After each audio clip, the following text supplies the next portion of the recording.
Federal judge is holding the Georgia Department of Corrections in contempt, finding the state agency failed to meet minimum safety conditions at a Butts County prison. Our Zach Merchant has been investigating conditions inside the Department of Corrections for months now. So Zach's here tonight. What can you tell us? Let's start at the beginning, and let's be clear about what we're talking about. We are focused today on the State Special Management Unit. It is a high-security prison that's supposed to house the state's most serious offenders.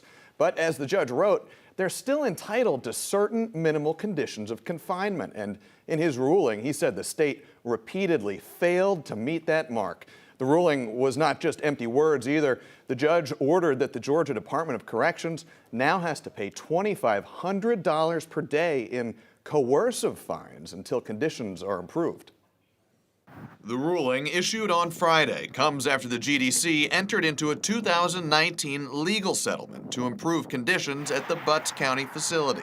A key piece of evidence leading to the settlement, he wrote, was an outside expert's findings after he toured the facility and found it was one of the harshest and most draconian solitary confinement facilities he had seen in operation anywhere in the country. The settlement required the GDC to implement a series of improvements, like ensuring minimum standards of sanitation inside cells, maintaining appropriate staffing levels, and allowing inmates at least 4 hours outside of their cells each day.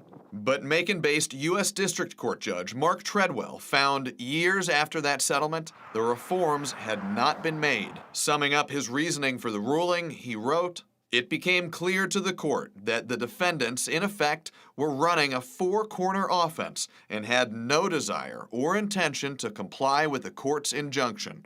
They would stall until the injunction expired. The court can no longer tolerate the defendants' misconduct."